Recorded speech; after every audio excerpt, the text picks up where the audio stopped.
Hello, everybody. I am Kim Schreier, representative from Washington's 8th Congressional District, and here today to talk about the digital divide, broadband, including lack of broadband in rural communities and even urban communities. And it's a really timely discussion to have because in mid-March, everybody was staying home. Workers had to connect to work if they could work remotely. Through their computers, needing broadband. Students all of a sudden had to learn remotely, requiring broadband. A lot of people took up telemedicine in order to see their doctors in a way that wouldn't threaten their own health.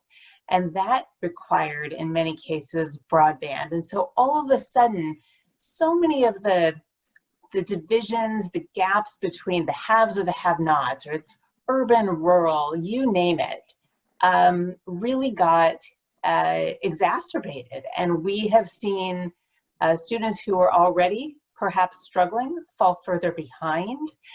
We've seen some people unable to work from home, and certainly the ability to access telemedicine has been much more difficult in certain areas.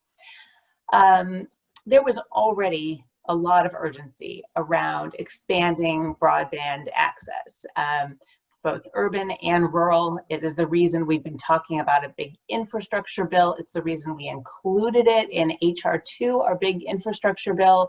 It's the reason that about a year ago, I had a meeting, a big roundtable talking about broadband access, how we get fiber to distant parts of our state, how we can really bridge this divide. And really, there's more urgency now because our health and our work and our children's education all depend on having that access. So I am just delighted to have several guests with me today, and each will share their particular perspective, recommendations, what limitations they may be experiencing in their own lives and communities, and maybe even ways some of our communities have adapted in creative ways, whether they're perfect, probably not perfect, but ways to help bridge this divide that have been, creatively found. I'm going to list off our participants, and then we'll go through one by one and hear from each of them. We have Jessica Rosenworcel, FCC Commissioner, with us today. We also have Russ Elliot, Director of the State Broadband Office in the Department of Commerce here in Washington State. We have Sasi Pillay, Vice President of Information Technology Services and Chief Information Officer at Washington State University. And also Tony Opheim, Associate Vice President and Deputy Chief Information Officer at Washington State University. We have teacher Tracey Beckendorf Edou, superintendent of the Cascade School District, who has had many challenges getting broadband to her students, and we've spoken before. We also have Jeff Sellers, mayor of Wilkeson, one of our rural communities with not great access. And so I thought we would start, each one of you will get time to talk, but with Commissioner Rosenworcel from the FCC to give us an overview of broadband access and the digital divide. And I hand this over to you. All right. Thank you, Congresswoman, for having me here today and including me on such a dynamic lineup of folks from Washington State. There was a time not that long ago when broadband was nice to have, but not necessarily need to have. And this pandemic has really made apparent that we all need to be able to go online. We all need access to broadband in this country. It is now the kind of essential infrastructure that we previously thought of when we talked about water and electricity. It's simply that important for modern life. And this pandemic has exposed the fact that not everybody can get online, that the digital divide is big, and we've got to figure out how we're going to capture all those households, all those businesses and people in places who don't have adequate broadband access. So when I think about the digital divide and the work of the Federal Communications Commission, I think about two categories. I think about deployment challenges and adoption challenges. Let me talk just quickly about deployment, because there are places in this country where broadband does not reach. And even in a state as wired as Washington, there are places where that infrastructure is not present. Those are the same places where you often don't get bars on your phone. And what it means for those households, the people who live in them, the businesses in those communities, is it's hard to have a fair shot at success. So we got to figure out where those places are with pinpoint accuracy. And one thing that's been missing in Washington is accurate maps. In other words, Washington, D.C. doesn't have a really good picture of where service is and is not across this country. Right now, we have a system of collecting data which assumes that there's a single subscriber to broadband in a census block. Well, then we assume that there's service throughout. Now, a census block in an urban area might be just, in fact, a city block, but in a rural community, it could be really vast. And so the way that we count where broadband is and is not systematically overstates service. And as a result, a whole bunch of funding programs from the Federal Communications Commission and some of our colleagues at the Rural Utilities Service never flow their funding to exactly the right areas to help them extend the reach of broadband and reach those households and businesses. So one of the first things we have to do is start mapping where broadband is and is not better. And the good news is there are states that are actually already working on this. Washington State is one of them, and that there was a bill passed last year to help try to get residents themselves figure out where service is and is not across the state. And it's my hope that we can take data like that, send it to the other Washington, and we can come up with really good maps, because when we have good maps, we can make sure all of our loan and grant programs to extend infrastructure reach the right places. Now, the second problem is adoption, and that's actually more pressing. There are some households who live in areas where service is available, but they don't have it. They can't afford it. It's a luxury. It's too expensive. They don't want to sign up for recurring service, or they don't see the value proposition in it, even in this pandemic and during this crisis. And one of the places where I focus most of my adoption energies on right now is education and students. See, when I was growing up, if you want to do your homework, you needed paper, a pencil, and I needed my brother to leave me alone. That was all that was required. But today, kids need internet access. 1 in 3 households does not subscribe to broadband, but 7 in 10 teachers just assign homework that requires broadband. And where those numbers overlap is what we've traditionally called the homework gap. It's a really cruel part of the digital divide. But in this pandemic, it's a crisis, because those same kids who fall into the homework gap are locked out of the digital classroom. So I've been trying to press my colleagues at the FCC to use a program to help solve the homework gap in this crisis. Because since 1996, which in internet years was a long time ago, we have had a program at the Federal Communications Commission called E-Rate.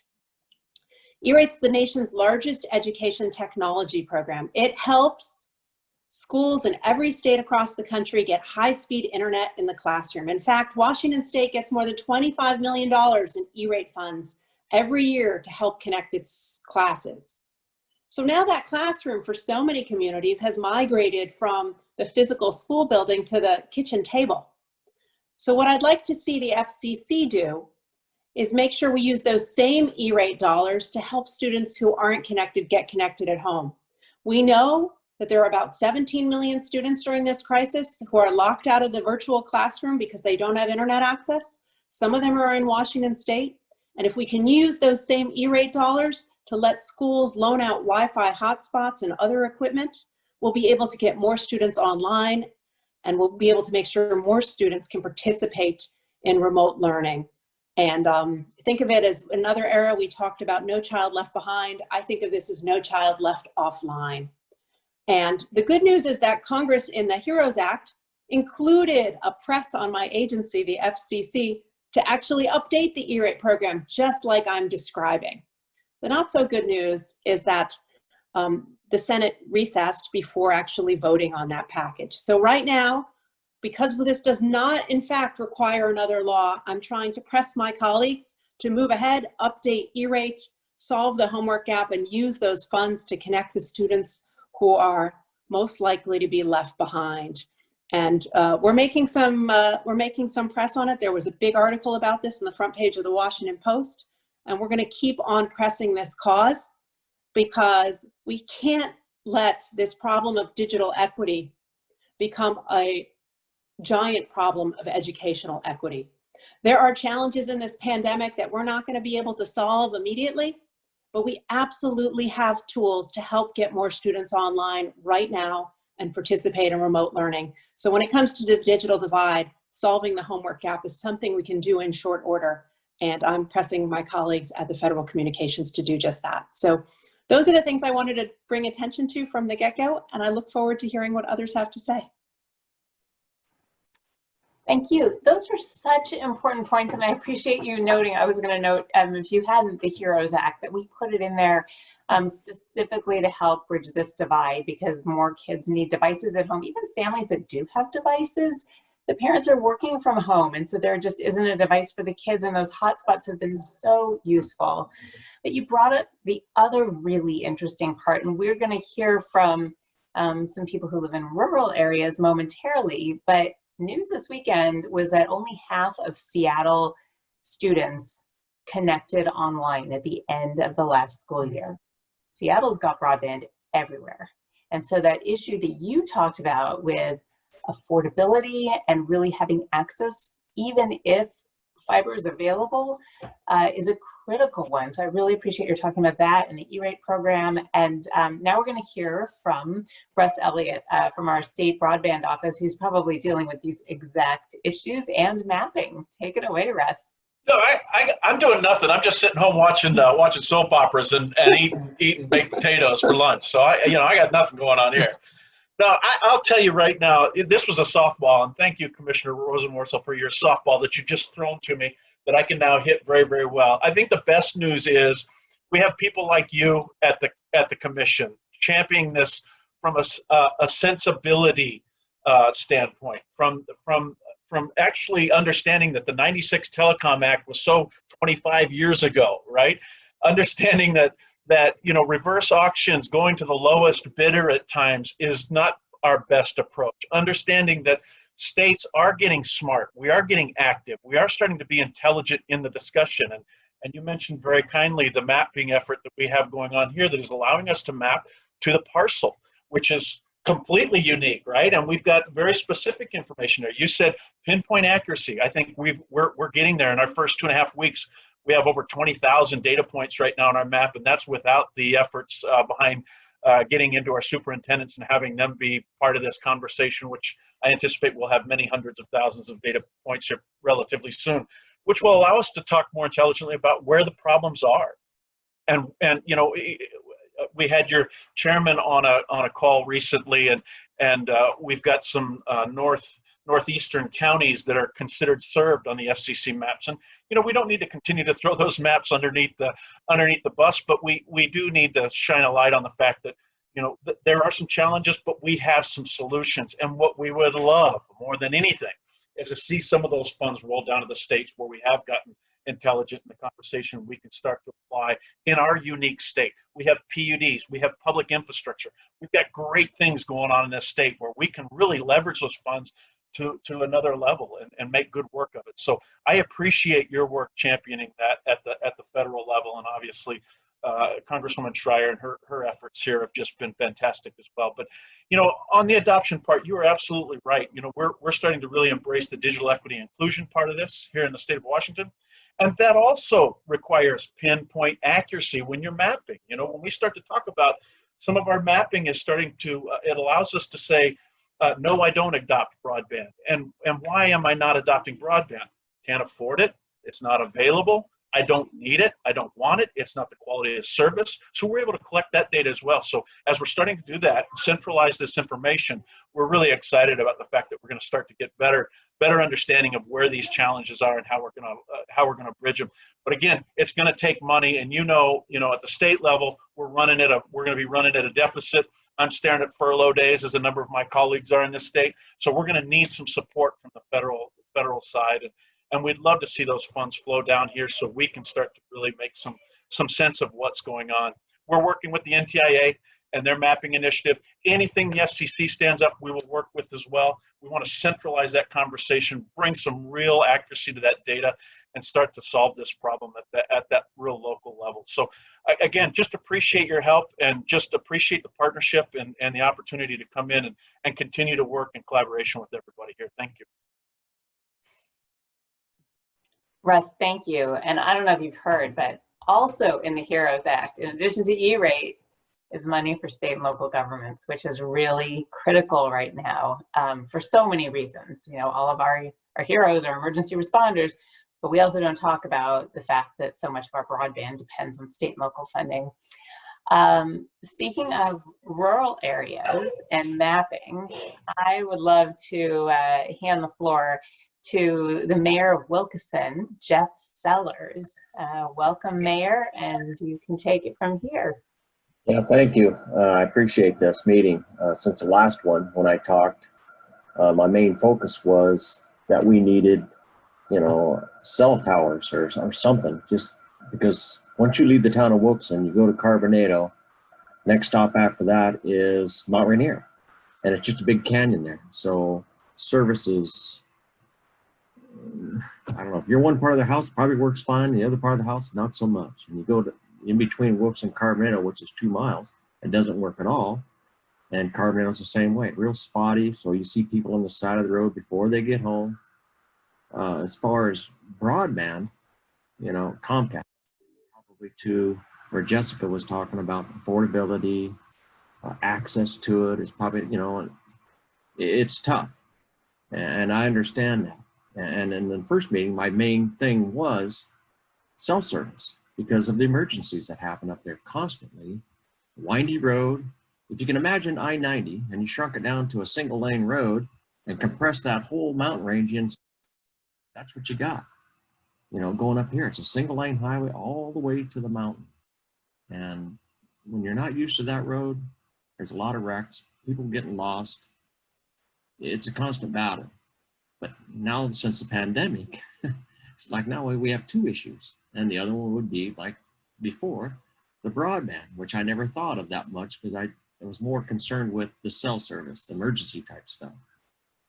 So with us, it's both items now, and I don't know where to go. I know a cell tower at the top of the hill would make a lot of difference. And how far that would go up the canyon, I don't know.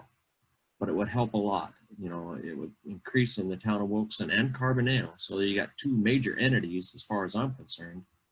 You know, 500-600 people in each community.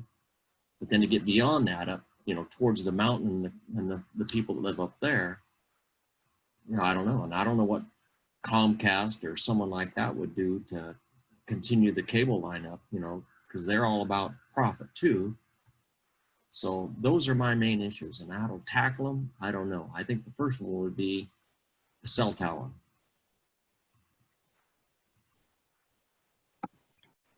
Thank you, Mayor. And I don't know that I have an answer for you, but I'll bet that Russ has something to add there. I don't mean to put you on the spot, Russ, but what do you do in these very rural areas where, you know, just like Jessica said, you know, it's the same places where your phone has no bars.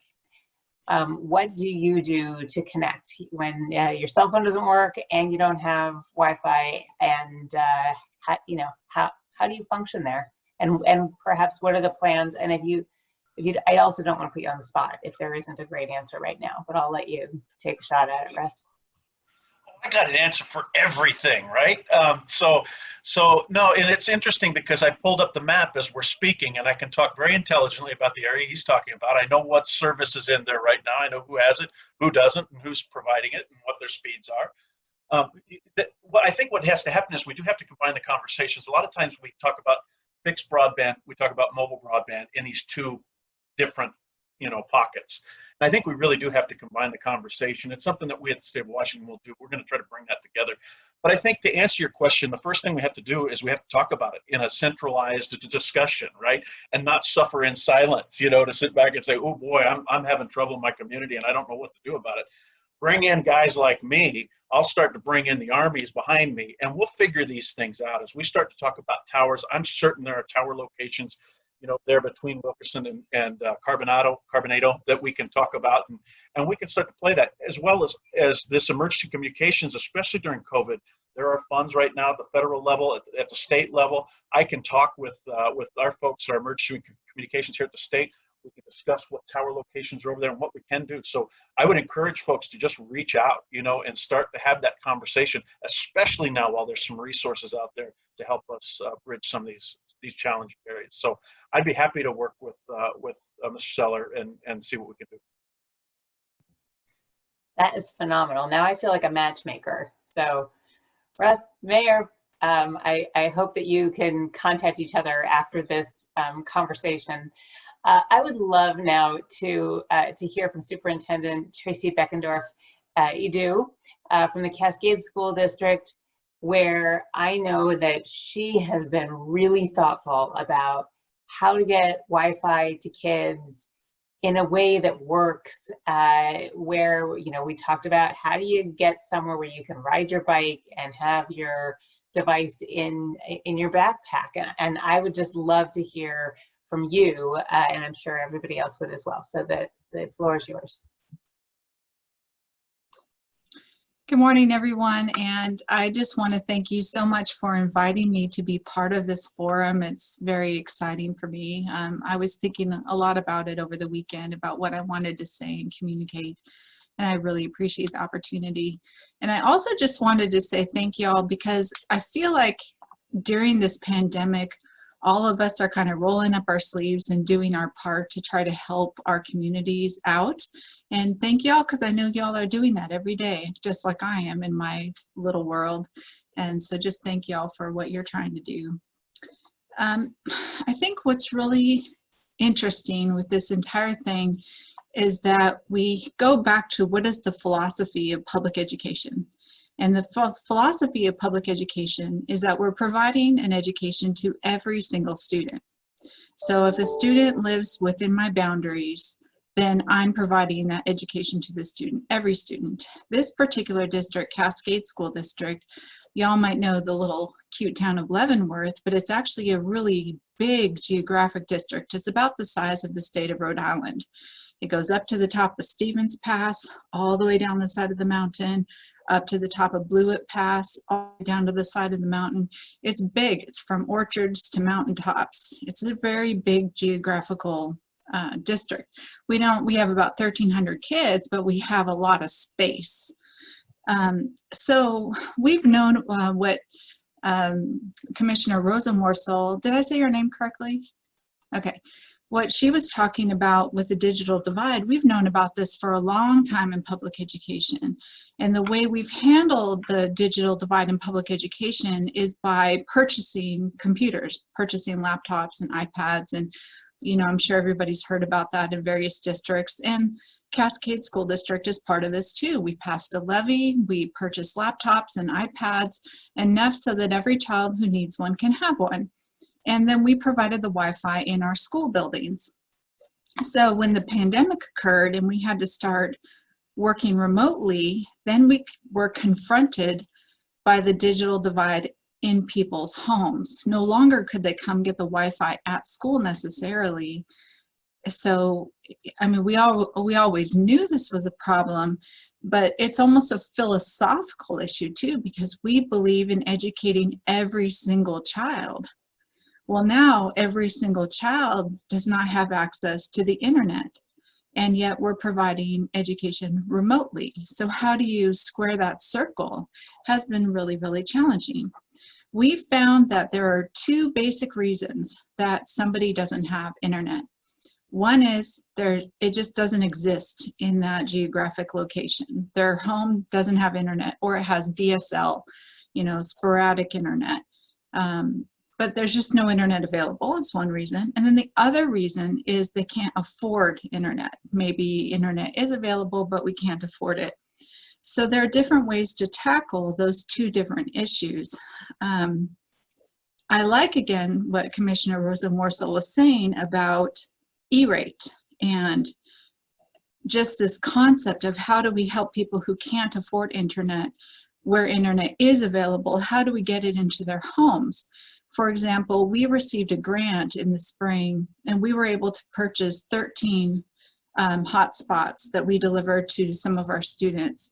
And in 12 out of 13 cases, student engagement increased. So that was a very effective strategy.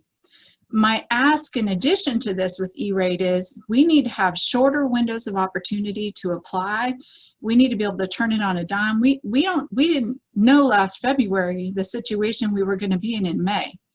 And we need a shorter turnaround. We need to be able to not be confined to the time frames and so forth that we're typically held to, but the concept of E-rate and the concept of being able to support students in their homes, I agree with that. And I like that. The other piece of it is, where do we not have internet available? So this is a huge, huge problem in my district, huge problem. What we did in the spring was we worked with community partners to create Wi-Fi access points. And I like calling them Wi-Fi access points rather than hotspots, because hotspot can be used to indicate a COVID surge somewhere, so it can have a negative connotation also. But we had Wi-Fi access points in various parts of our school district to make it easier for a child to get to Wi-Fi. And like Representative Schreier just said, Congresswoman Schreier just said, the concept is a child on a bicycle. So we have a child, laptops in their backpack, they're on a bicycle getting to this Wi-Fi access point. So the concept, unfortunately, that I've heard a lot in the state of Washington is someone driving up to a parking lot and accessing Wi-Fi. That's not who I'm serving, really.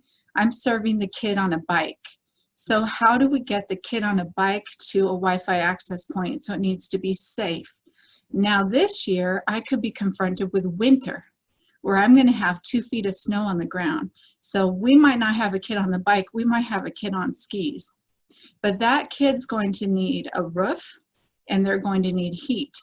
So how do we work with other public entities that have structures available that maybe we could put Wi-Fi there? So I think about state parks, I think about fire stations, I think about rest areas. All of these places, could we not have emergency rules to allow there to be Wi-Fi available and accessible for students? Another thing is, I just think we need to be innovative. One thing that was super great was working with LocalTel. Up Blewett, I told you about Blewett Pass. Up Blewett, there's a community up there, and there's a green space. And so LocalTel actually put some equipment on someone's house, beamed internet down to them, and then beamed it over to the pump house in the park so that anyone in that park could access the internet. That was great. LocalTel provided the equipment, they were creative, they were innovative, and they supported the students who lived right in that area. And part of the challenge, I feel, is that it's easy to say we can't do this until. We can't do this until we have maps. We can't do this because it's too expensive. We can't do, there's always a reason. There's no line of sight, there are too many trees. And I love the innovation concept and how can we do it in such a way that we start saying, what can we do rather than what can't we do?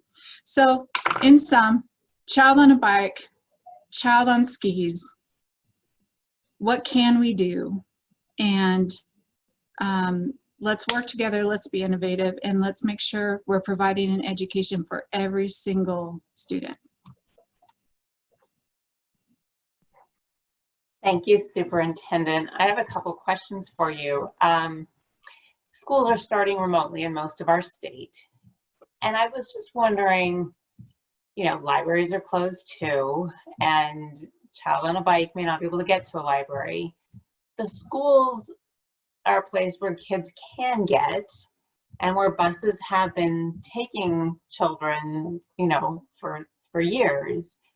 And I'm wondering if you have considered using the rec room or the gym at your school, even though the schools are closed, if that could be one of those spots, and if a bus could expand the route, keep the windows open. Is there a way to have school be remote and yet use the physical space of a school for some of those kids who don't otherwise have access?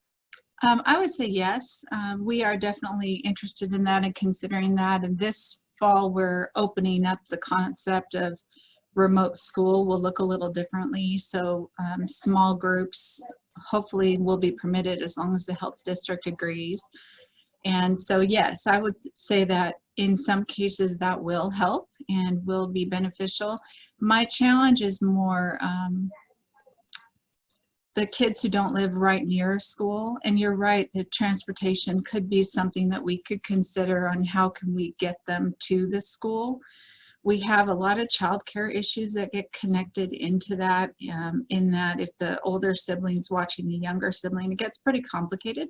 But I do agree that that's a piece of the solution. Mm-hmm. Thank you. You have a very tough job to figure this all out. And we even talked about having a bus that could be a portable Wi-Fi hotspot. The problem is that the elementary school kiddo and the middle school kiddo may have different time frames when they need to be online, and it just becomes very complicated. So thank you for thinking through all of this. And at this moment, Sasi Pillay, you are in my view on my screen, and I wonder if you might want to talk about Washington State University and broadband access and how that is affecting your university, your students, your faculty, and more.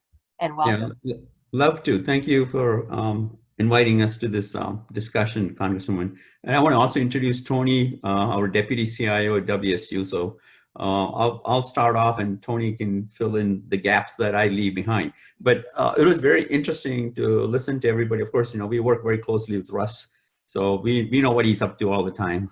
So, and we try to be partners in crime, making that make a huge difference here. So one thing, first of all, I wanted to start off by saying I've been here at WSU as a CIO for the last 4.5 years. And one of the things that I noticed that I came here as a land-grant institution, as you know, we have locations in all 39 counties, plus we have about 6 development centers spread out across the state.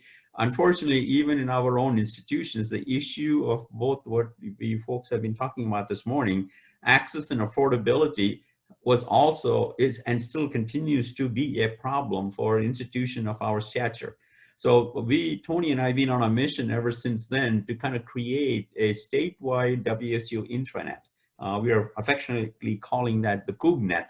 And I have a small diagram, if I can, it's sort of a cartoon type of thing that if you don't mind, I will share my screen. Oh, it's disabled from, don't worry about it. Okay, I guess I'm disabled from sharing my screen through security. Okay, but in any case, the point I'm trying to make is that we recognize from day one that even though we have a land grant mission and we have these locations in counties, we are not adequately serving the communities thereby where they are located. And the reason, part of the reason, is the whole issue of access that we talked about. So we've been working with a lot of consortiums, a lot of partners, and I get to really highlight our collaboration that we have with the port authorities. Because the state of Washington has something very unusual. The ports can actually lay dark fiber to help their clients, where WSU is one of the clients, no matter where we need it in the state. And the other nice thing about it is they can also offer bonds that they can put out in the marketplace, generate the funding that is necessary to really lay that dark fiber. Now, having done that, I think they're willing to turn over the management of that for specific reasons to WSU. Now, WSU, with their extension locations, as a land grant institution, when it was first established, these locations were primarily used to promote agricultural growth in the community and necessary education to promote improved farming and things like that. But at WSU, now we have a renewed mission. What we are talking about are not only continuing all those activities, but also to step up the game. We want to bring telehealth to all these locations. as well. And I'm sure, Congressman, you're aware of the fact that if you live in a rural community your whole life, your life longevity of life expectancy is 3 to 5 years shorter because of inadequate health care. You might go to a surgery in Seattle, but the post-operative care is critical to the success of the patient. And some of those things can easily be accomplished through telehealth. But guess what? You need access. And I think I want to add 3 pieces to that. One is access, one is the affordability, and the third is appropriate level of access. To get a small pulse at 1 megabit download is totally inadequate. It's like, I'm old enough to remember the old acoustic modems that you plug in, 300 and 1200 baud rates. Yeah, we have connectivity, but that doesn't amount to anything, especially in this age of smartphones and people wanting to connect through social media and lots of other services. So my mantra is, if you don't have appropriate access, you don't have anything. The whole world is marching ahead. The country of Korea has far better internet. Now, granted, it's much smaller than the United States. They have much better coverage, from door to door at much, much higher speeds that we can only dream of. But so we are competitively as a nation, we are falling behind. And then within our population, we are further falling behind for all the reasons the other panelists mentioned this morning, because of this huge digital divide. Now, at our institution, what we have done is we recognize this as a problem, but actually COVID-19 really hit the nail on the head. So we established a no-charge loaner program for laptops and hotspots to our students. So we distributed close to 250 laptops and over a similar number, close to 250 hotspots as well, to get the students through the end of the spring semester. And as part of going into the fall, we are really revamping that and looking at and making it even better. Now, of course, we settle on Chromebooks because it is easier and cheaper and easy to manage. But what we knew from the onset, obviously the Chromebooks cannot accommodate the high-end engineering and mathematical calculations that students need to do. So Tony's team has been actually building out the computer labs in the cloud. We do have physical computer labs, which we have to actually close them down because of COVID. So what we're trying to do is to provide at least the same, if not better, capability in the cloud that can be accessed. But guess what? That also requires adequate access for our students to be able to get to. So one of the things we did, this third thing we did, was actually create the parking lot Wi-Fi program. So we did that on our campus locations and extension locations throughout, and then enter Russ Elliot. And then, we together, we were able to, Russ adopted us, if I can say that, and made it into a statewide program. And, based on his effort and our efforts on the university side, we are close to 600 locations, Russ, now operational. Now, I agree with the previous speaker. This is not an answer. Let me be very specific. Parking lot Wi-Fi is not an answer for broadband access. Okay, let me say that. Okay, very, very clearly. It is a makeshift, a Band-Aid solution because we needed to provide it. And then the way we provided that at WSU was not only provided for access to WSU, we made it available for any college student and any institution to have access to the WSU wireless service. But in addition, we also opened up that network so citizens around the community could use it. But the data seems to support that. I think the initial data shows like 2/3 were being used for university purposes, students logging in from our institution, other institutions, etc. But about 1/3 of it is also used by private citizens. The need for broadband, as my previous speakers have emphasized, I cannot say enough about the necessity of it. The thing that I also wanted to talk with Ms. Rosenworcel, right?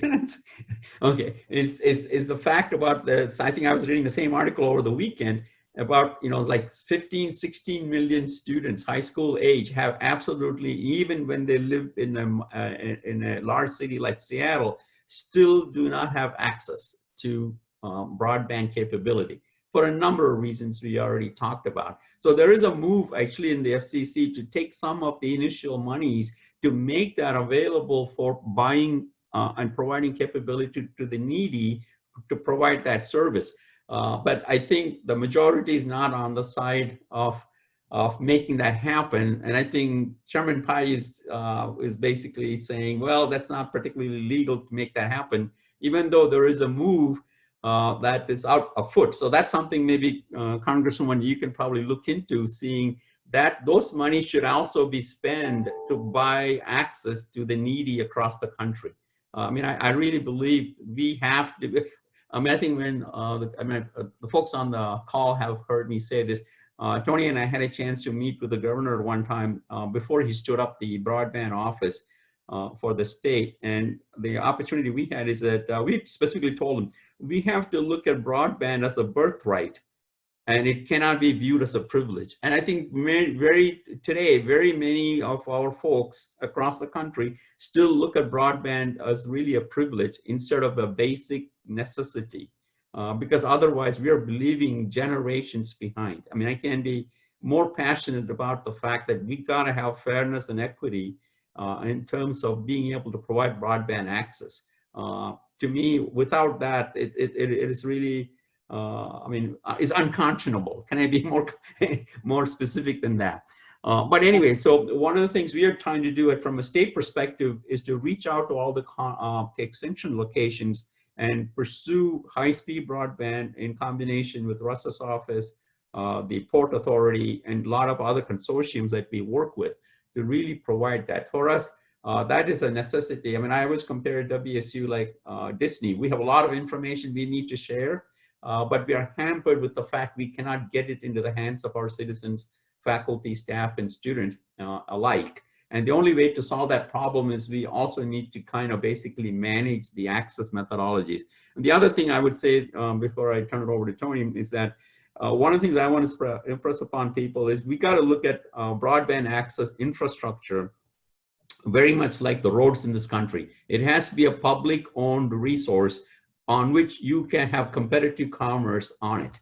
Okay, I mean, there's nothing stopping for being totally competitive in terms of resources and services people can offer on our public roads. And that is the same philosophy we need to have, because the way that we are laying out the infrastructure right now, we select through a competitive process, but it always goes to private entities, and they don't seem to turn over the assets. So when we had the chance to talk to Chairman Pai, one of the things I was trying to impress upon him was that even in drug companies, when they provide unique formulas for their unique drug, that period of time that can have exclusive right to that is limited, whether it's 10, 15, or 20 years.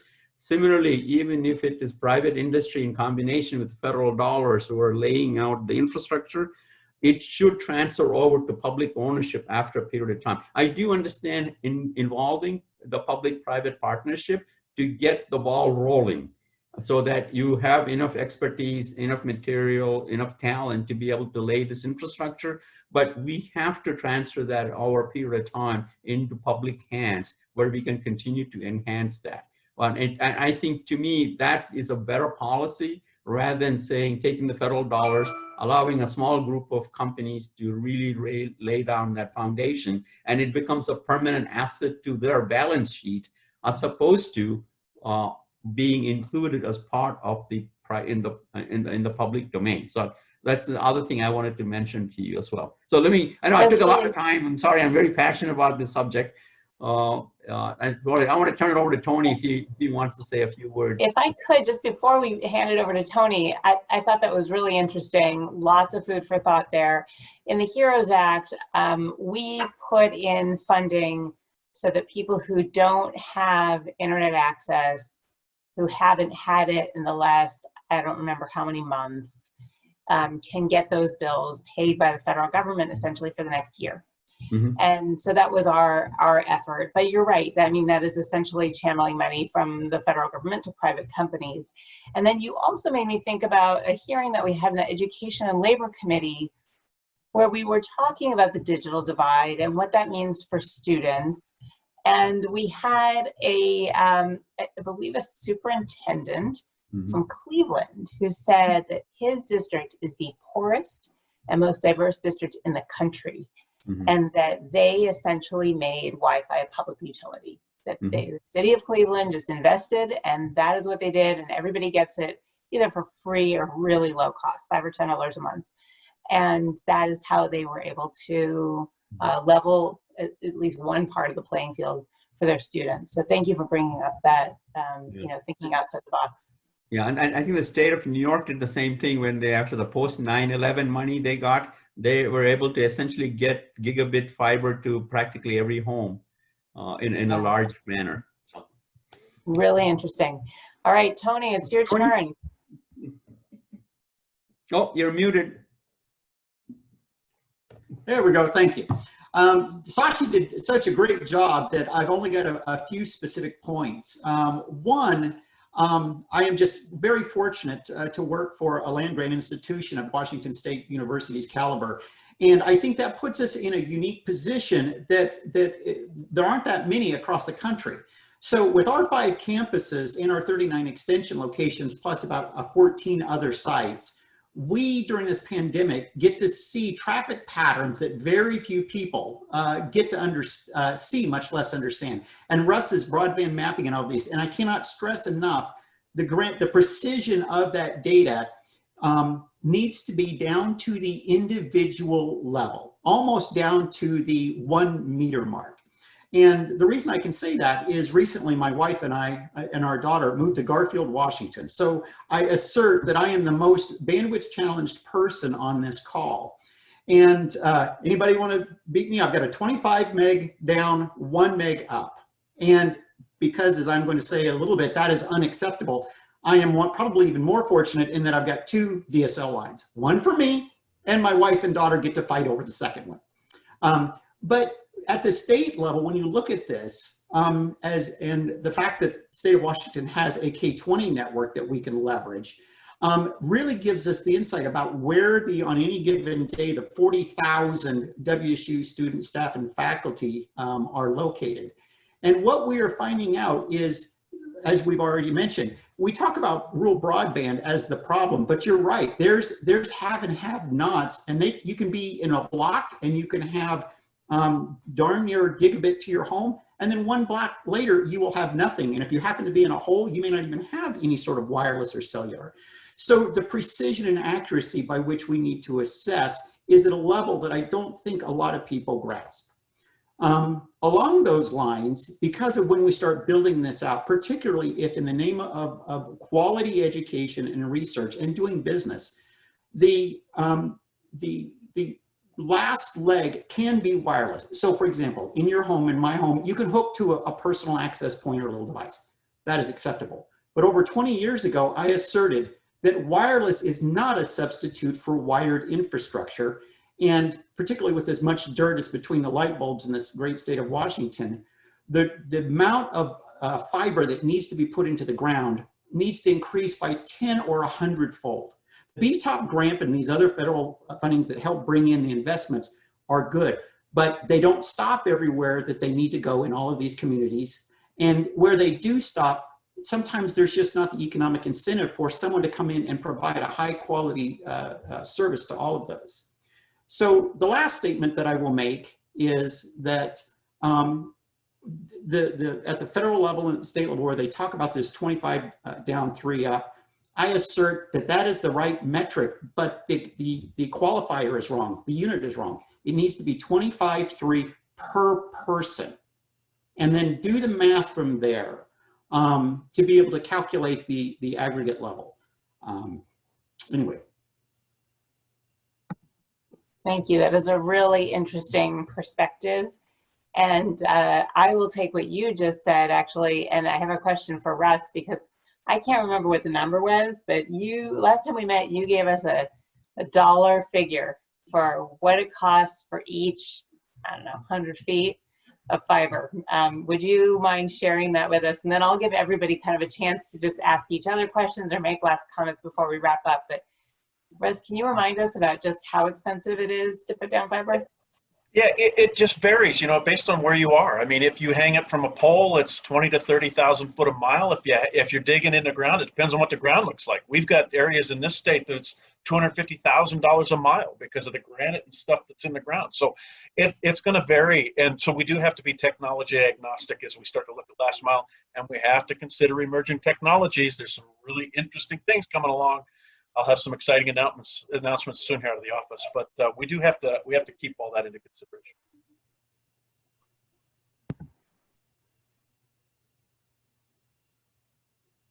Sorry, can you touch briefly on the role of satellites in areas where you don't have fiber? Yeah, I'd be happy to. You know, there's some new technologies, as the commissioner is probably very aware of, that they're pushing forward to try to get more favorable status with the commission. But in fact, we're testing out some of the new low Earth orbit technologies here with a couple of the companies, especially SpaceX, and we will have some very interesting announcements here relatively soon with the type of technology that's going to happen there, and that will start to solve a problem. Hence the reason it's now very, very important that we don't talk in general terms about we have students out in this area. We have to know where that student lives, that address, because if I have that address, potentially I can get anybody in this state connected eventually, right? So that's, you know, on top of the fact that we are going to try to push fiber out as far as we can. It's time to get specific with our data. The good news too, just real quick, and I'll finish. The good news too is when Sasi talks about symmetrical data, we want to talk about upload downloads. This low Earth orbit technology is allowing us to see some pretty substantial two-way communications and very low latencies. And I've seen it firsthand. It's working. So it's not voodoo magic. It's truly technology that is coming, and it's going to be compelling. It'll be disruptive in the industry, but it's going to be disruptive in a positive way. That is fantastic news. Well, I'm going to take a moment to thank everybody: Sasi, Tony, Russ, Superintendent Tracey, Commissioner Rosenworcel, and Mayor Sellers. I am so grateful for all of you being on this call today. I think it's very eye-opening. It's a big reminder that just like water and electricity, we all need broadband, and that we're going to have to figure out a way to do it, and it is going to require federal financing for sure. I would invite each of you, if you have questions for each other, to take the next few minutes to go ahead and do that. I'll wrap up here and just say a huge thank you to all of you, and if any of you have cross questions, please go. I will mute myself. Yeah, thank you, Congresswoman. I really appreciate the opportunity for us to come and talk to you about the need. Not that you needed to be aware of it. You already know. I think you wanted to make sure you met all these passionate people behind our interest. Yeah, one thing that I would ask the Commissioner Rosenworcel to do is there anything that we can do from the university side to kind of promote the agenda of FCC so that we get to the kind of policy discussions, and if there's anything that we can do from the university side to promote that, we are completely and totally open there. And Glenda, who's on the call as well, will help facilitate our participation. Oh, there she is. So that's all I had. Thank you. Thank you for bringing that up, and I appreciate just how much you know about the FCC, its work in broadband, and I love the passion everyone has on this call for figuring out how we solve our problems with the digital divide, because they really are big. One thing that I've always been intrigued by is the possibility of using students to help measure where broadband is and is not. I actually started a little bit of a project with Senator Joe Manchin in West Virginia, where we decided to deputize a few households and a few students who lived in high schools and the communities near there. And we made sure they could download the FCC speed test.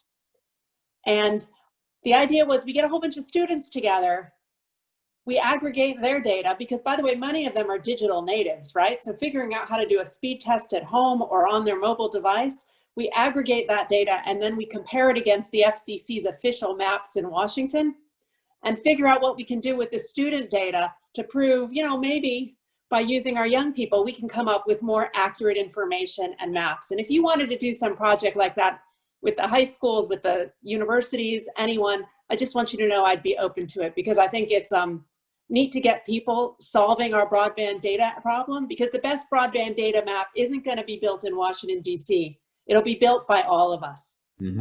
And engaging young people in fixing that problem, I think, is just a really cool thing to do. And I'd like to see it happen in more places in the country. Yeah, well, I'd love to sign my students up for that. Yeah, one of the things we're trying to do is, as we loan out the hotspots, we're asking them to do the measurement and add it to Russ's map. You know, Russ promised us that he will have a plane of view for WSU university students. So, because we don't want to replicate what Russ is doing, so we're joining forces to work with Russ. So 2 reasons. One, we can still have our plane of view for WSU, but he would have even more aggregate data working with students. You know, we missed a great opportunity through the census. Census workers to be able to actually do this for us on the foot. I know, and it's a digital online census. There's just so many difficulties in a pandemic. It's cruel because we're not going to have a count, and we're going to cut people off and their communities off, and we're going to miss the opportunity to use this as a proxy to understand who has internet access and who doesn't. I agree with you. If I could just one quick closing remark here while I've got you here, and it's really, again, it's an honor to have you here, Commissioner, to sit and listen for a second. But unprecedented times calls for unprecedented leadership, right? And this is an opportunity for us. Every student is at home right now. There's no reason we are not collecting every student's data right now. We're working on that here in Washington State. I'll be working with all the superintendents to make certain that we do that and we get the level down to the premise. But I would also offer up the conversation around, let's quit reiterating the issues and let's talk about what our solutions are, right? So mapping is going to allow us to start to identify how we're going to get it funded, right? That's going to be a big thing for you guys to try to help us figure out. And second, I would offer up, I'm going to push a policy here in Washington State around anchor institutions +1. So what happens is a lot of times these E-rate funded services, these big fat pipes that are getting sent to schools, are getting paid for by federal or state dollars. These guys are getting 3 to 5 year contracts, right? These providers are, and they're not obligated to do any more than just serve that institution and run away. That is unintended consequences, good intention. We're killing the economic model for any provider to come into those rural areas to provide service if we take out that anchor institution and don't require more service from those anchor institutions or from the providers that are providing that anchor institution. So I would really offer up an idea around if we're going to award E-rate dollars to a provider for an anchor in a small community, we ask that provider to give us a better plan for serving that rural area. And you know, I think that's going to have I think that would have a tremendous impact. We're going to be working on that here in Washington State. But anyway, thank you again, and I'll shut up now.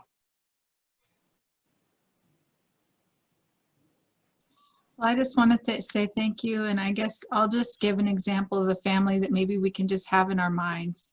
So up the Highway 2 towards Stevens Pass, we have a family who lives in an area without broadband with a special needs child. And this child deserves an education just as much as any child in any area that has internet access. And so if we can, I'm not going to name the child, but if we can imagine this child and this family and think about what they need really 2 weeks from now and really several months ago, like the time of it and the urgency of it, and maybe just kind of keep that child in our mind as we move forward, and maybe we can break some barriers down because that kid matters, and all children matter no matter where they live. Thank you. Thank you for inviting me. I really appreciate it. Thank you. Thank you all for your wisdom and your perspectives, your reminders of what real life is like in all different areas. And I love some of the cross thinking and planning that we heard just on this call. And so I just want to thank all of our guests. It was delightful to have this conversation. I learned from you. I think you learned from each other. I'm very grateful for all of your service to your communities in all of these capacities. And I look forward to our next conversation. Thank you all. Thank you.